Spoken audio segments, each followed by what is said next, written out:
This conference will now be recorded. एक question लिखें जरा।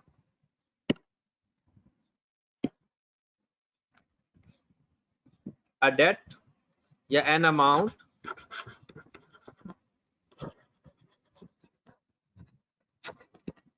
rupees 8,000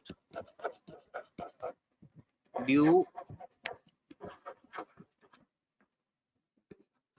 at third year,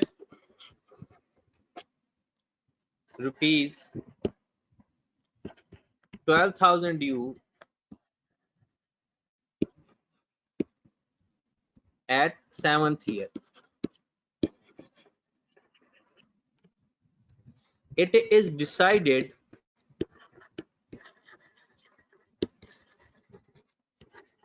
to pay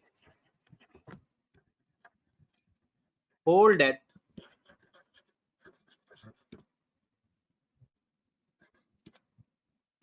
into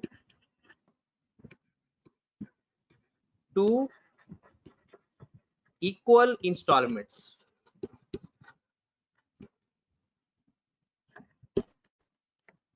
It is decided to pay whole debt into two equal installments.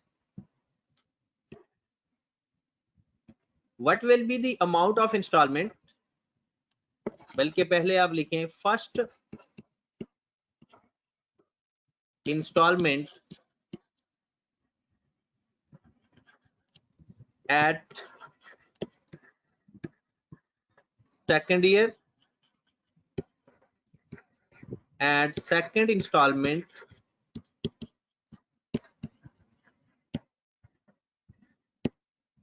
at fifth year.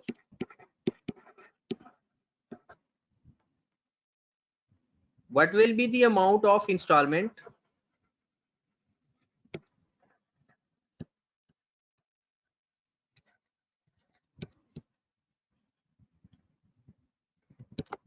What will be the amount of installment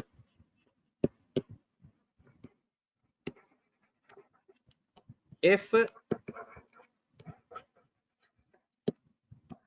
rate of interest is 12%? Try करो जरा, 5 minute का time आपके पास है, जल्दी से try करो इसको 5 minute के अंदर। देखते हैं ये क्वेश्चन कौन शख्स सॉल्व कर पाता है। जल्दी कर लें जरा, जो भी आंसर है एक दफा आपने फाइंड जरूर करना है।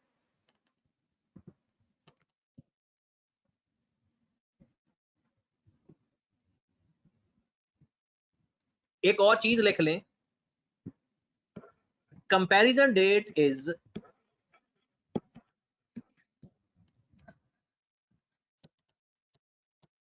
फिफ्थ ईयर, ताकि आपको टेंशन ना लेनी पड़े कि आपने कंपैरिजन डेट कौन सी रखनी है, ताकि सबका आंसर एक जैसा आए। तो comparison date is fifth year. करो जरा ये सवाल।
2 मिनट गुजर गए हैं।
क्वेश्चन हो जाए तो डन का एक मैसेज कर देना काइंडली।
ऑफिशियली टाइम आपका पूरा हो चुका है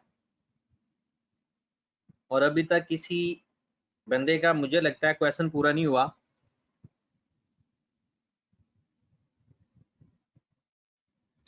शानिम का सवाल आया है। शानिम आपने तो कमाल कर दिया। देखो आपने क्वेश्चन पर गौर ही नहीं किया।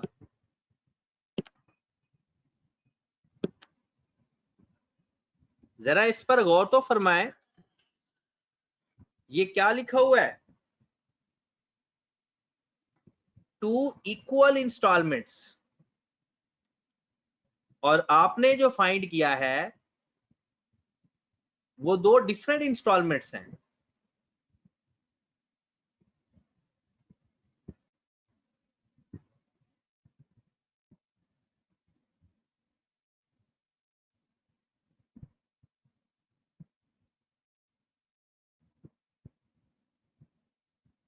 बाकी किसी शख्स ने सॉल्व किया है या नहीं? आशिर भाई का आंसर आ रहा है 16,607। रोहान का भी यही है। मतलब आप लोगों के चलो एट लीस्ट आपस में आंसर्स तो मैच कर रहे हैं। 1 मिनट और दे देते हैं कि अगर कोई शख्स आंसर बताना चाहे तो बता सकता है।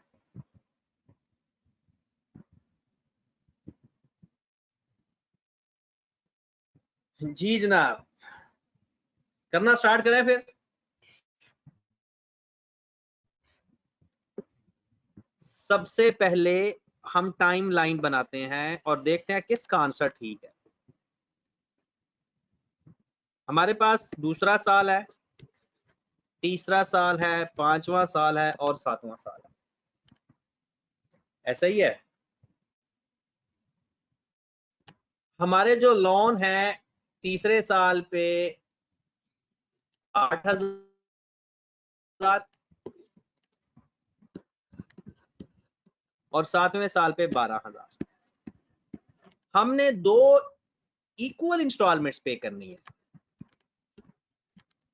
तो हम दोनों को क्या रख लेंगे, x। पहले जब हम क्वेश्चन करते थे, जहां पर x होता था वहां पर हम अपने डेट्स की वैल्यू और अपनी पेमेंट्स की वैल्यू को इकट्ठा कर लेते थे। अब दोनों ही x हैं क्योंकि दो इक्वल इंस्टॉलमेंट्स हैं। मैंने क्वेश्चन के अंदर ही बता दिया था कि कंपैरिजन डेट आपके पास 5th ईयर है, तो मतलब आपने 5वें साल पे आना है। इस 8,000 को भी 5 पे लेकर आना है, 12,000 को भी लेकर आना है। 8,000 का हम ए फाइंड करेंगे, 12,000 का हम पी फाइंड करेंगे।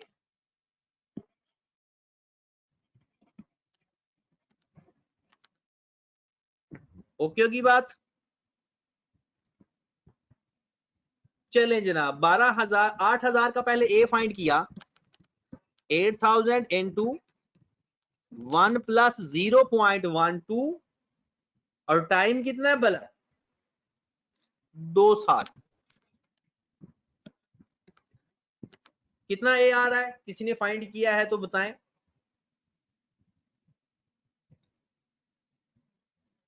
9920। लो मेरे भाई,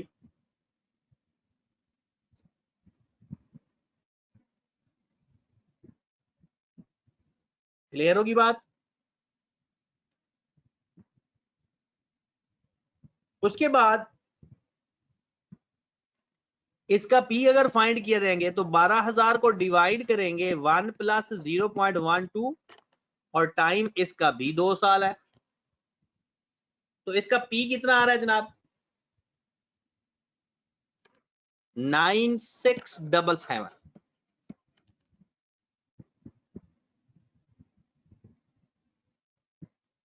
डन होगी बात।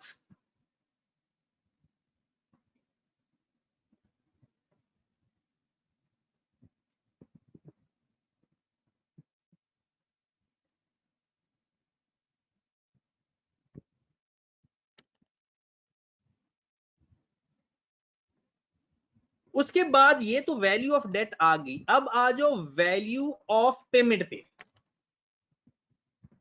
अब आ जाओ वैल्यू ऑफ पेमेंट पे। वैल्यू ऑफ पेमेंट में एक पेमेंट यहां पर x है और दूसरी पेमेंट सेकंड ईयर पे x है। क्या हम इन दोनों को इकट्ठा ऐड कर दें, 2x कर दें, या ये वाला x पहले 5th ईयर पे लेकर आए, क्या कहते हो।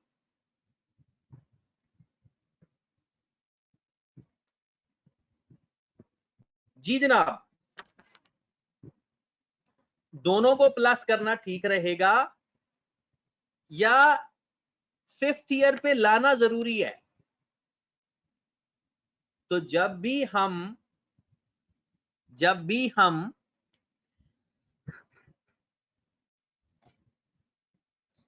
एक दो वैल्यूज को प्लस करना चाहें, माइनस करना चाहें या कंपेयर करना चाहें, तो उसके लिए ये जरूरी है कि हम सेम डेट पे लेकर आए। तो एक एक्स वैसे रहने देंगे, दूसरे एक्स का ए फाइंड करोगे या पी, ये आप बता दो जरा। दूसरे एक्स का ए फाइंड करो जरा जल्दी से।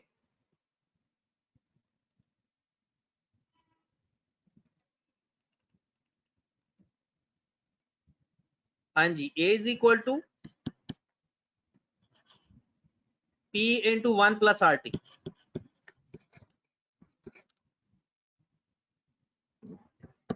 आप 1 मिनट ये सॉल्व करें, मैं एक कॉल कर लूं फिर आता हूं। आप इसको सॉल्व करें।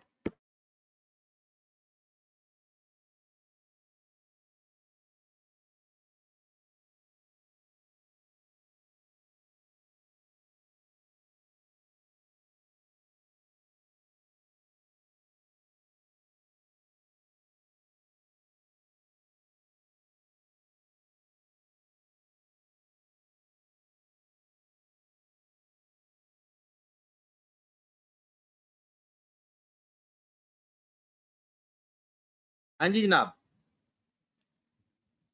ओके हो गया। 1.36x। लो मेरे भाई, अब आपके पास क्वेश्चन हो गया तैयार। Value of payment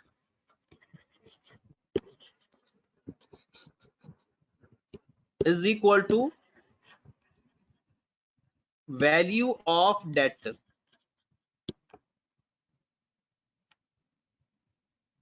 value of payment is equal to value of date.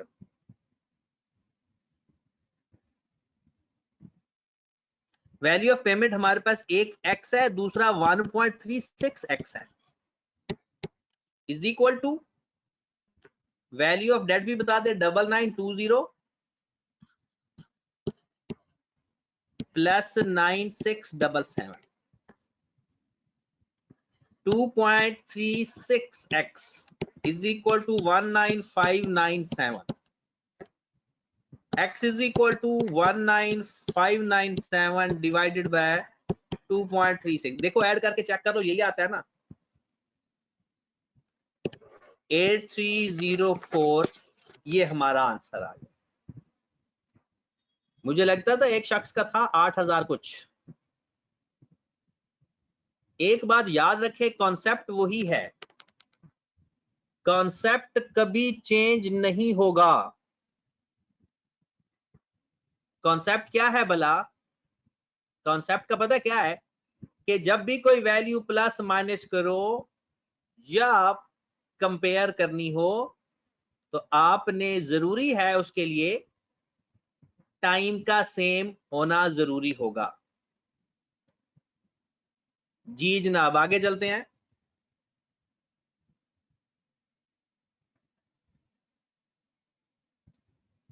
तो हमारे पास एक बंदे ने कहा है कि इसको 2 से मल्टीप्लाई करेंगे। 2 से मल्टीप्लाई करने की जरूरत नहीं है, आपको x की वैल्यू चाहिए थी, वो मिल गई है।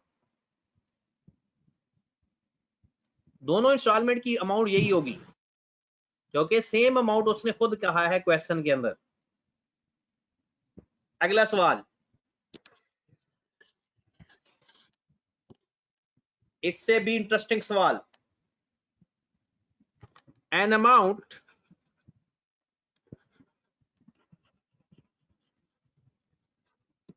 Rupees 6000 become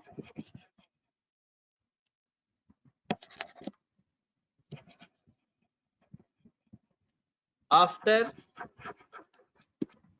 second year and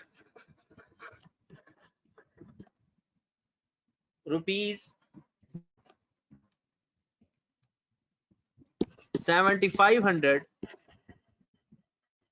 become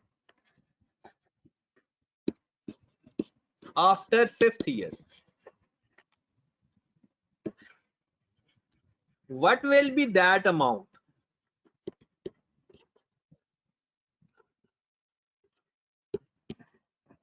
जी मेरे भाई, पहले तो सवाल की अंडरस्टैंडिंग डेवलप करें। क्वेश्चन क्या पूछ रहा है, किसी को पता चला है तो वो माइक ऑन करके भी बता सकता है, मैसेज करके भी बता सकता है। जिसको सवाल का पता चला है कि उसने क्या पूछा है,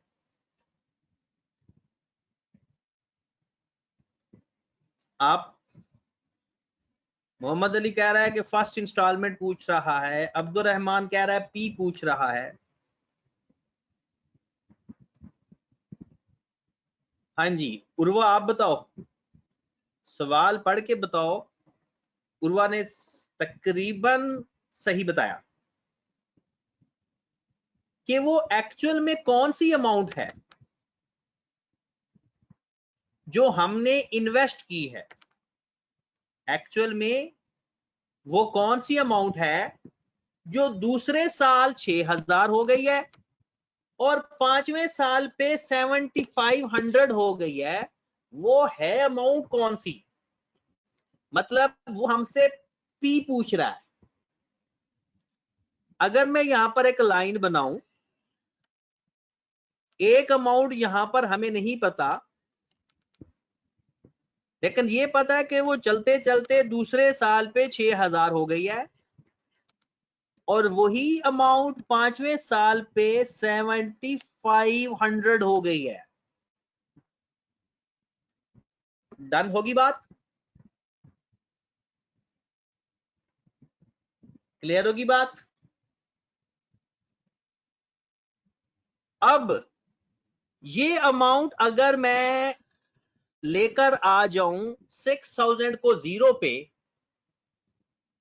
अगर 6000 को मैं जीरो पे लेकर आ जाऊं तो मेरे पास वही अमाउंट आ जाएगी, लेकिन उसके लिए मेरे पास रेट ऑफ इंटरेस्ट मौजूद नहीं है।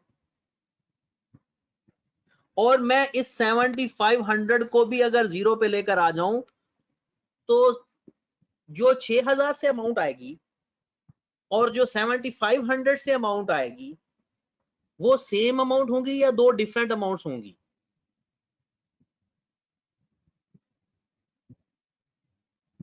जो अमाउंट 6000 से हमारी जीरो पे आएगी और जो अमाउंट 7500 से आनी चाहिए, और वो एक ही अमाउंट है या दो डिफरेंट अमाउंट है? बिल्कुल आप सारे सही बता रहे हो। पता नहीं आज आपने क्या खाया है, ये जुमा की नमाज के असरात हैं, ये सारे ही सही बताई जा रहे हो। बिल्कुल सेम अमाउंट है। शानिम ने जो कहा है वो बिल्कुल ठीक है शानिम, लेकिन जो आप कह रहे हो वो सिर्फ सिंपल इंटरेस्ट की हद तक ठीक है। जो आप लॉजिक कह बता रहे हो वो लॉजिक बिल्कुल ठीक है, बट सिंपल इंटरेस्ट की हद तक।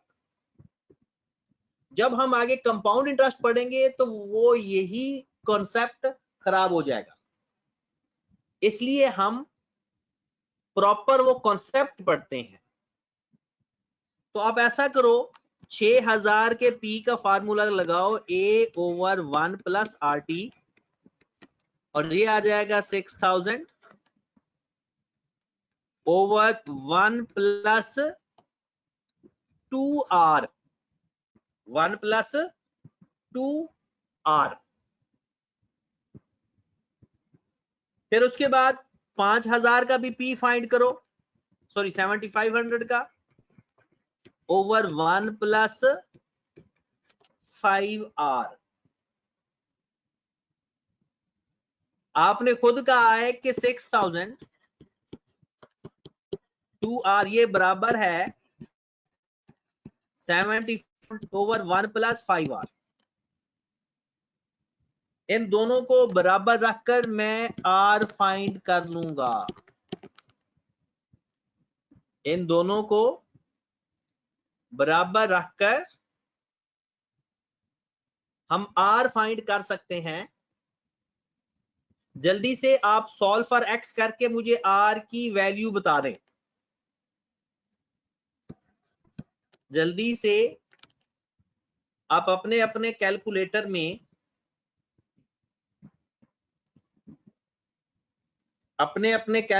में पुट करें।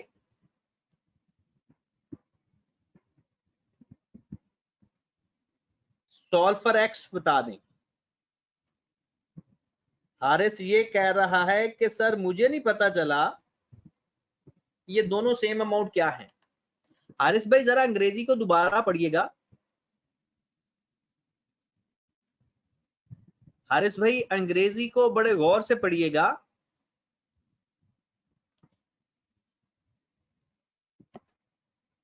अंग्रेजी में लिखा हुआ है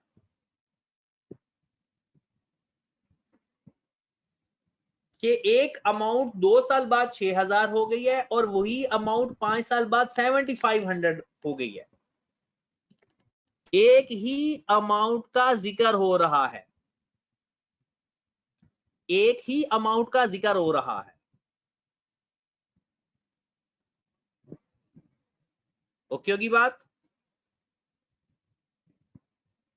अब जिस बंदे का सॉल्व फॉर एक्स से आंसर नहीं आया, जिस बंदे का सॉल्व फॉर एक्स से आंसर नहीं आया, वो इसको क्रॉस मल्टीप्लाई करके भी फाइंड कर सकता है। जिस बंदे का सॉल्व फॉर एक्स करने से आंसर नहीं आ रहा, वो इसको क्रॉस मल्टीप्लाई करके भी कर सकता है।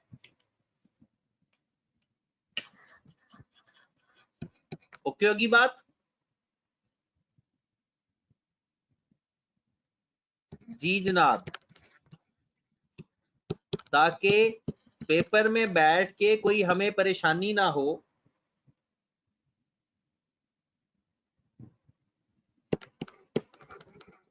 लो जी, 30,000 में से 15,000 माइनस कर दो। 15,000 आर इज इक्वल टू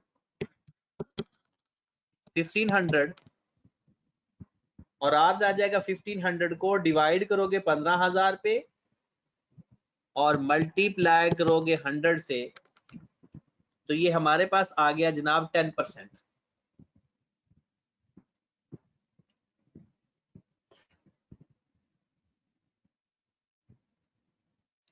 अब जनाब ये 10% चाहे इसमें पुट कर दो चाहे इसमें पुट कर दोगे, आपके पास पी आ जाएगा और आएगा भी सेम, क्योंकि अमाउंट जो सेम है। जिसमें मर्जी पुट करके देख लो।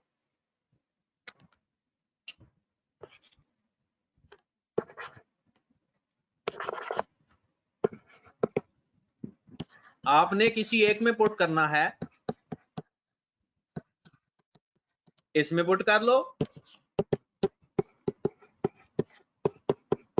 या इसमें पुट कर लो, आपका आंसर सेम आएगा। चेक करके देख लीजिए।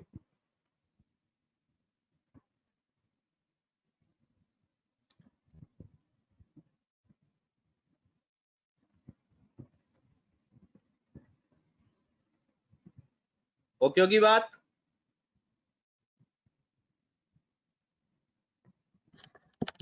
चाहे आप यहां पर चेक कर लीजिए चाहे आप यहां पर चेक कर लीजिए।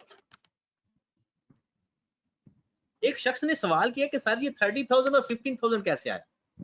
तो कोई बताए इसको यार, या मैं ही बताऊं?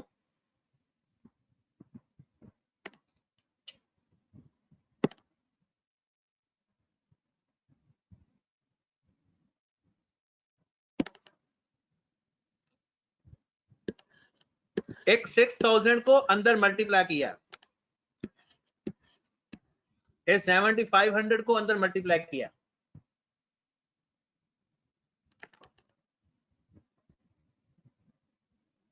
जी जनाब, डन होगी बात? आगे चलते हैं फिर।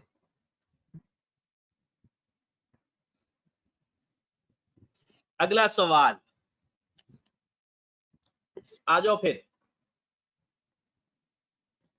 सवाल बहुत ही इंटरेस्टिंग है, फाइनेंस के सवाल। और आप लोग कल से अयाशियां कर रहे हो, तो आज से आपकी अयाशियां भी बंद, काम शुरू। आ जाओ जरा एक और सवाल करते हैं। सवाल पहले आपने करना है, फिर मैं आपको करवाऊंगा।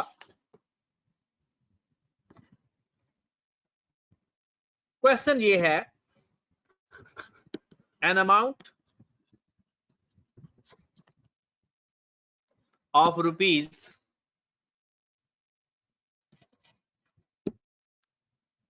20,000, बल्कि an amount invested apart at the rate of 5% and remaining part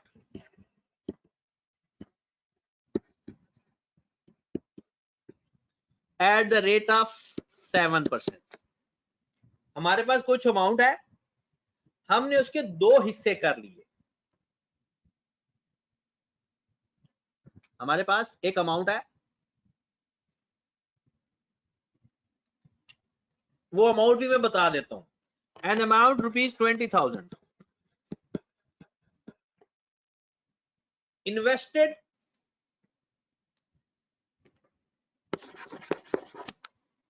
some part या अपार्ट, सही है, at the rate of 5% and the remaining part at the rate of 7%.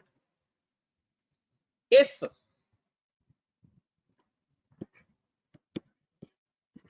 total interest received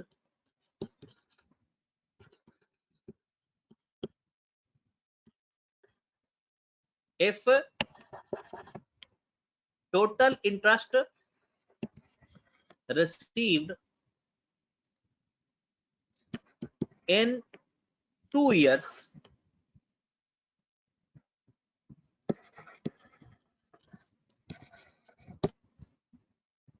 rupees कितना करना है?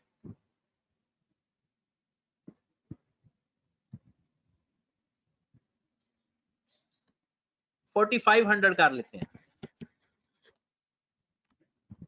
तो क्वेश्चन क्या है? Find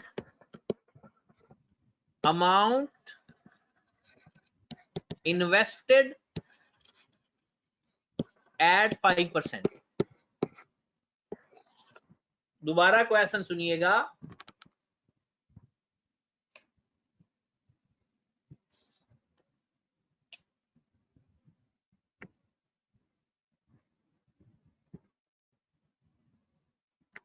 कि हमने कुछ पैसे 5% के हिसाब से इन्वेस्ट किए, कुछ पैसे 7% के हिसाब से इन्वेस्ट किए। 20,000 में से ही हमें 2 सालों का इंटरेस्ट जो मिला है वो मिला है 4500 रुपए। कितना मिला? 4500। सवाल ये है कि 20,000 में से 5% के हिसाब से कितने पैसे इन्वेस्ट किए, और ये जो 4500 है ये आपका टोटल इंटरेस्ट है। अब पता चलेगा आपकी मैथमेटिक्स का। जल्दी करके काम स्टार्ट करें और मुझे आंसर दें जल्दी से।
जी जनाब, आपने सिर्फ वो अमाउंट बतानी है जो 5% के हिसाब से इन्वेस्ट हुई है।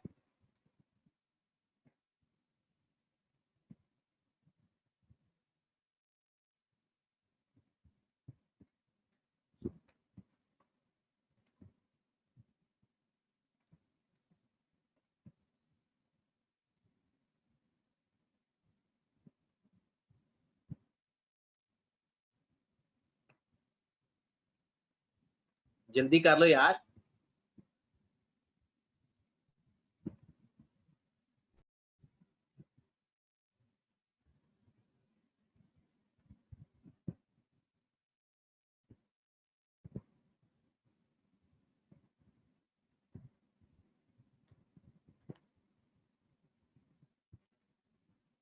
चलें जी,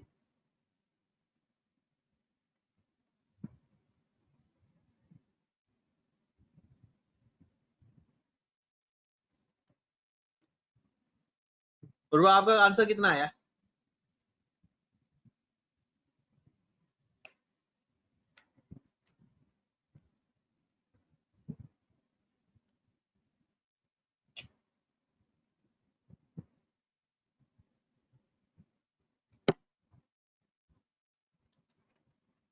अभी तक सिर्फ रिमशा ने आंसर बताया है।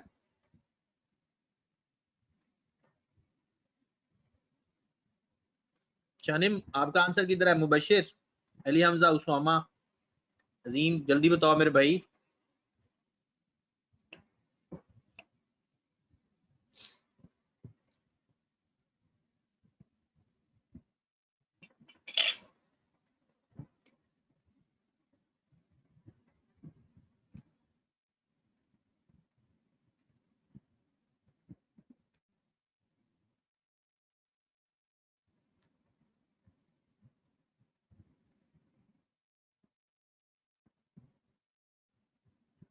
रिमशा, आप बस ये सवाल समझ लो फिर चले जाना।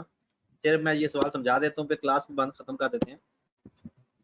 देखें, अब जरा गौर फरमाएं, ये क्वेश्चन बड़े आसान होते हैं, जो लिखा हुआ है उसको बस कंप्लीट करना होता है। हमने 20,000 टोटल है, हमने कुछ 5% के हिसाब से इन्वेस्ट करना है, कुछ 7% के हिसाब से। मैं लेट करता हूं कि अगर मैं 5% के हिसाब से एक्स करूं तो बाकी कितने पैसे बच जाएंगे? 20,000 माइनस एक्स।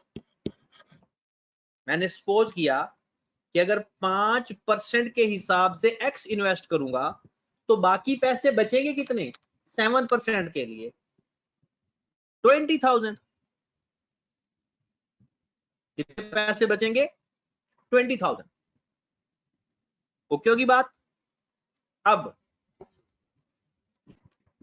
इसका 2 साल का इंटरेस्ट दोनों का, ये मेरे पास रेट हो गया, ये मेरे पास पी हो गया, और ये मेरे पास टाइम हो गया।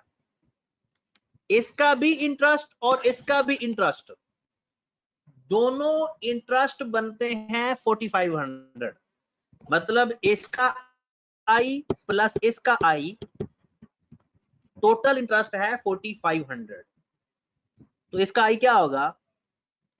पी आर और टी प्लस इसका पी कितना है? 20,000 माइनस एक्स।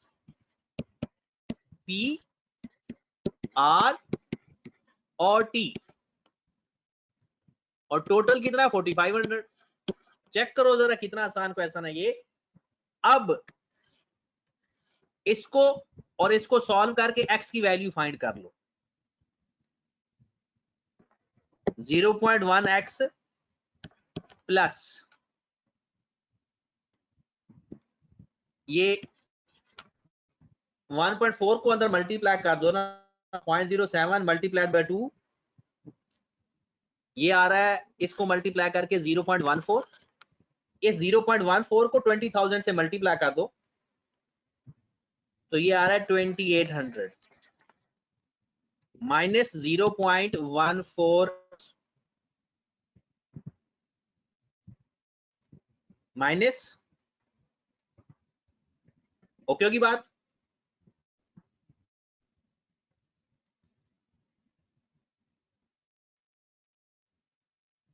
चलें जी, आगे चलते हैं फिर। इज इक्वल टू 4500, ये अमाउंट फाइंड कर ले आप, सिंप्लीफाई कर ले।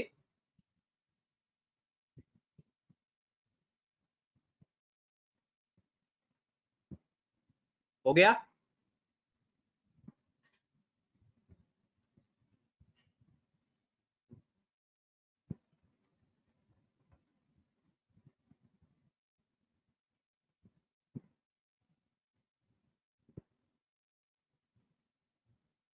अच्छा, इसमें जो हमने अज्यूम किया है इसलिए आंसर आपका नेगेटिव आ रहा है।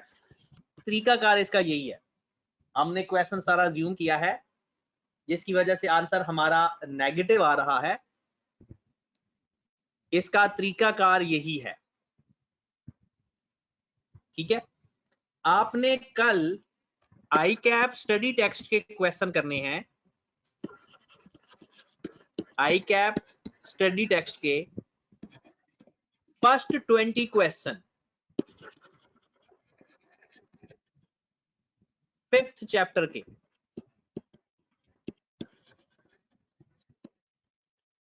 फिफ्थ चैप्टर के पहले 20 क्वेश्चन करने हैं जो सेल्फ टेस्ट के नाम से हैं।